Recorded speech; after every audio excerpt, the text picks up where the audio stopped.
Nararamdaman ako minsan dito pag namanhid. Pero kailan kayo na natumba? Ito lang, Ano, before... February, February. February Ay, 11. bago lang. Oo. March ano pala ngayon eh. Mag-isang buwan ka pa. Isang buwan ka na. Oh, isang 18 buwan. nata ngayon eh. O isang buwan at isang linggo. Oo. Okay. Ilang taon na kayo, sir? 31. 31 o nasa middle age kayo. Papasok kayo sa 3 months. Meron kasing tinatawag. Sabihin na natin, merong maliit na crack. Yung parang na, siyempre ito, parang ito. Naisuntok mo sa bato. Ah! Siyempre, sakit niyan. Ikaw naman, ayan, kaliwat ka ng tuhod, kagagali na ng sugat. Nasimplang sa motor. Parang tinuhod mo yung simento eh. Pa!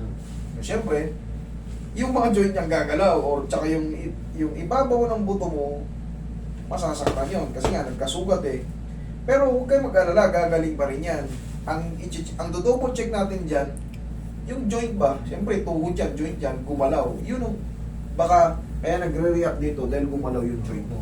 Dahil Kaya sa dito, pagka- minsan may nararamdaman din. may shooting pain din dyan. Oo, tapos minsan may nararamdaman parang may mga gumagapak May gumagapak. Oo. Kasi baka may kiti-kiti na dyan. Tsaka, Joke lang. ang inisip ko, master, baka sciatica nga eh. Pati Mali. yung lower back po sumasakit. Mali. Pag dyan galing, pag ganun, hindi yan sciatica. Pero pag doon galing, pag ganito, sciatica yan. Pag dito galing, nasimplang ka syempre. Pag tama ng tuhod mo, maaring gumalaw kasi buo yung femur na yan. Buo yung femur yan. Pag tuhod mo na ganun, aabante to rito, atras, tsaka lang na magre-react yun. Pero kung ang nararamdaman mo, doon ang gagaling at nagra-radiate pa ganun, yan yung tinatawag na sciatica. Para sa inyong kaalaman lang, for your information. Kasi, nagkakamali tayo, nami-misinterpret natin eh, porkit na may sakit dito, sumakit din ba lang ako, sciatica na hindi. Pag may negative kayo, kailangan dun muna manggaling pag ganito. Okay? Pero kaya rin natin yan. Ika ka, sir. Pero nung nagpa-x-ray naman kami pagkatapos Pag may negative kayo, Oo, negative po. Negative. kaya ka na sinabi ko yung ibabaw lang. Sinuntok mo yung simento, parang na ano yan, may nag-crack. mangingilo, oo, yung ibabaw lang. Magdi-negative pa rin sa fracture yun, pero, yan ano, may patunay na nga, tumama ka sa semento, yan, sumugat oh. O ito, makapal-kapal yung ano, ibig sabihin, malalim-lalim yung sugat nito. O yan oh, makikita nyo naman, may mga tama siya kung saan-saan. Walang pinagkaiba yan nga sa sinuntok mo yung semento at siyempre, yung bigat ng motor, dalawa pa kayo, Oo. Oo. yung impact, siyempre yung joint natin, malaki ang chance na gumalaw yan. Tinukot mo eh. Buti sana kung sa kama tayo tatama eh. Ah. Nabangga tayo sa saling bed. Hindi eh. Semento, wala tayong choice kundi Sir, pwede po mag-picture? kahit video ko wala akong problema. Yan. Okay. Relax na. Same lang pala sa motor eh. Pero ang mahalaga, yun nga, sabi nila, clear naman sila. Mas the best, maaalang ko ng maayos. Basta, sa x-ray, nag-clear kayo, katulad yung kanina. Nung nakaraan yung Lunes, pinabalik ko. Ayun, compression fracture. Buti na lang talaga. Pinipilit naman pa ako eh. Podcast eh. Ha? Pinipilit niya. Pero kita mo, kahit anong pagpupumilit ng isang magpapahilot, ako pa rin ang masusunod. Kasi sa akin puputok yan eh. Nalaglag siya sa hagdan eh. Ay sa ano? Sa bubong. Oh. Tumama yung likod niya, bumukol yung likod niya ngayon lumabas sa x-ray niya. Kasi nung Lunes pumunta na yun dito, sabi niya, Master, masakit yung likod ko. Nung chinek up ko, nakabukol nga yung spine, nakaganon. In-explain ko sa kanya, sabi ko, sir, hindi kita gagalawin. For the meantime, kailangan natin lumabas yung x-ray mo. Ayun, lumabas. Compression fracture. So, pinakita ko na sa kanya lahat ng sample. Yung mga halimbawa na may ganung compression fracture. Malaki kasi ang chance na malumpo ka dyan.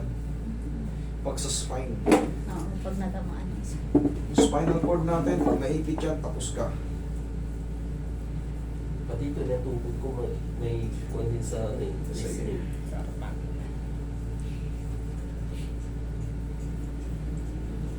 Kasi ito eh, pwede din po, master. May injury din ako dito eh. Ayun. Sa ano naman, sa punching bag, Tingnan. hangin yung nasuntok ko, tinulak nila yung punching bag. Hangin yung nasuntok ko, parang na-stretch. Taon na rin yan. Ang dami ko namang hihilot na pinuntahan. Hindi na po. Galing pa po kami. Oh, meron dong manghihilot sa inyo.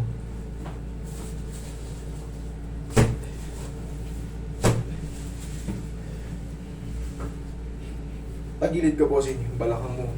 Okay. Pahinga mo na yan. Okay na yan. Sigurado na yan. Sinasabi niyang sciatica pero negative to sa sciatica. Lower back. Lower back. Saka. Kabilang side.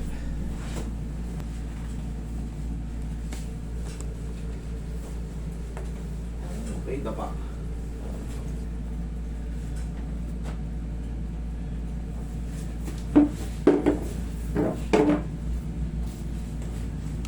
Relax na.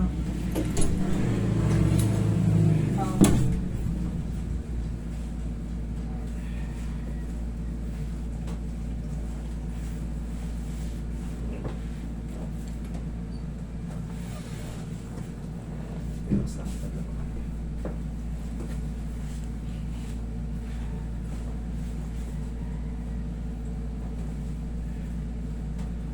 Approach mo si Bossy. Tubig mo doon. Ayan, lagi sa dyan. Relax lang. Inhale. Exhale. Yan lang muna.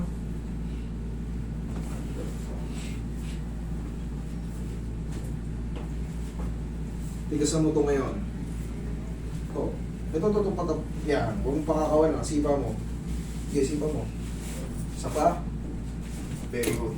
Okay, upo. Pag ganun.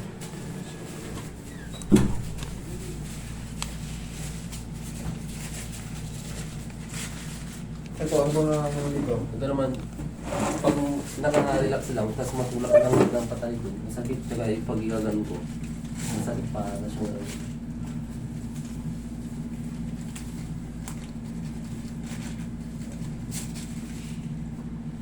Tingin po.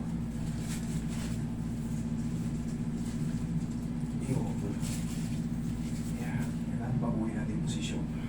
Pero bossing, kailangan mo muna ito ng ano. Huwag mo lang muna isaltik-saltik ng gano'n kasi doon ka nadali. Takot akong gano'n eh. Palipasin mo lang muna mga 1 linggo, 2 linggo. Pwede mo na igan gano'n yan. Ito kaya kong ikali, iwas-iwas yan. Takot kong iwas-iwas kasi Overforce yan, tapos wala kang naisuntok.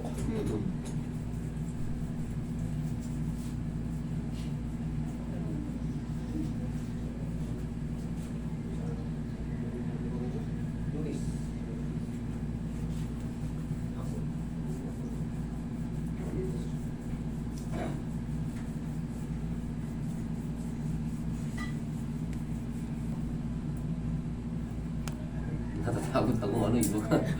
O yan. O yun, dun sumasakit dito sa may, parang sa gitna. Sa gitna niya. Okay.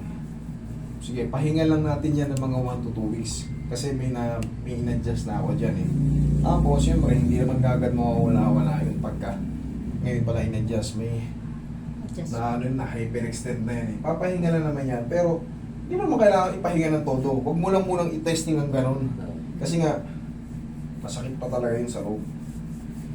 Yung sa tuhod mo naman, testing mo. Parang paglalaro ko lang ito ng ganito. Huwag mo ganyanin. Kasi nga na ano, ganun ka nga nadali. Huwag mo muna i-challenge yung ganun. Testing sa tuhod. Okay na.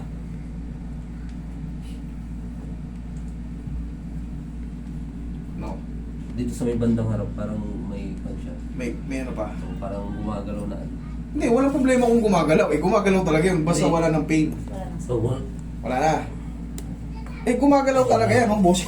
Siyempre, I mean, yung parang, may papapap. oo. Walang problema yan, basta walang pain. Hawakan kami tuhod ko. Hawakan kami tuhod ko. Walang problema yan, basta walang pain. Kasi yung tunog-tunog, ayan o.